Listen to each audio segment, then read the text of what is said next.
Neat paper leak కేసులో CBI chargesheet దాఖలు చేసింది. 13 మంది నిందితులపై ఢిల్లీ రావ్స్ అవెన్యూ కోర్టులో ఛార్జ్షీట్ దాఖలు చేసింది. పేపర్ లీకేజీ యాష్ యాదవ్ కీలక పాత్ర పోషించినట్లు సిబిఐ తేల్చింది. విద్యార్థుల నుంచి సెక్యూరిటీగా ఒరిజినల్ సర్టిఫికెట్లు, సంతకం చేసిన ఖాళీ చెక్కులు తీసుకున్నట్లు గుర్తించింది. మే 3న పరీక్షకు ముందే బయాలజీ, కెమిస్ట్రీ, ఫిజిక్స్ ప్రశ్నాపత్రాలు లీక్ అయినట్లు తేల్చారు. యాష్ యాదవ్ ఫోన్ నుంచి పీడీఎఫ్ ఫైళ్లు వెళ్లినట్లు సిబిఐ గుర్తించింది.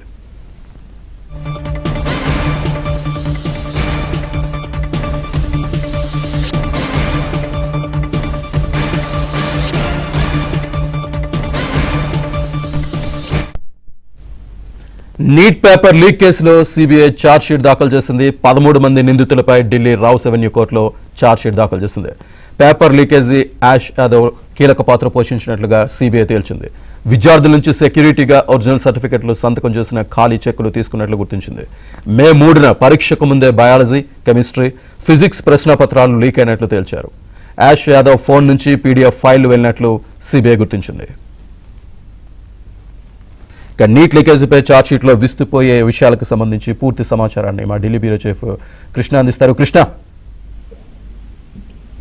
శ్రీనివాస్, దేశవ్యాప్తంగా కలకలం రేపిన నీట్ యూజీ 2026 ప్రశ్నాపత్రం లీకేజ్ వ్యవహారంలో కేంద్ర దర్యాప్తు సంస్థ సిబిఐ కీలక వివరాలను బయటపెట్టింది.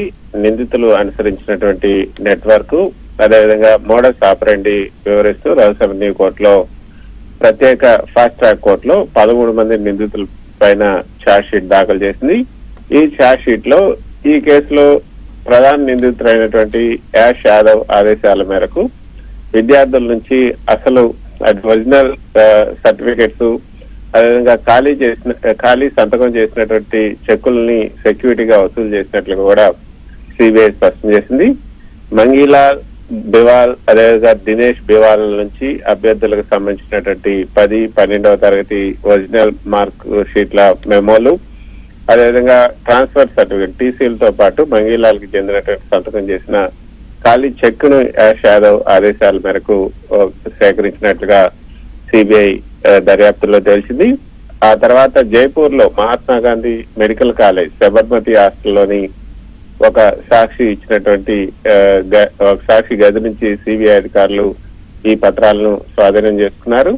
మరోపక్క యాష్ యాదవ్ మొబైల్ ఆధారాలను విశ్లేషించినటువంటి సిబిఐ నాసిక్ కి చెందిన మరో ప్రధాన నిందితుడు శుభం మధుకర్ ఖైర్నార్ తో అతనికి ఉన్నటువంటి సంబంధాలు కూడా వెలుగు చూశాయి. తన ఫోన్ లో శుభం నెంబర్ ను శుభం మహారాష్ట్ర ఏపీ బ్రోకర్ అని సేవ్ చేసుకున్నట్లు కూడా దర్యాప్తులో తేలింది. ఏప్రిల్ 2026 చివరి వారంలో వీరిద్దరి మధ్య ప్రశ్నాపత్రాల మార్పిడి, సర్టిఫికెట్ల వివరాలపైన నిరంతరం సంభాషణలు జరిగినట్లు కూడా చాటింగ్ ఆధారాలు స్పష్టం చేశాయి.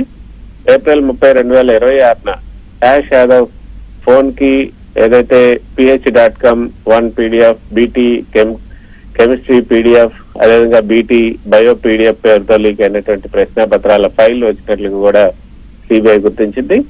ఇందులో ఉన్నటువంటి చేతి రాత ప్రతిని సెంట్రల్ ఫోరెన్సిక్ సైన్స్ ల్యాబొరేటరీ పరిశీలించింది.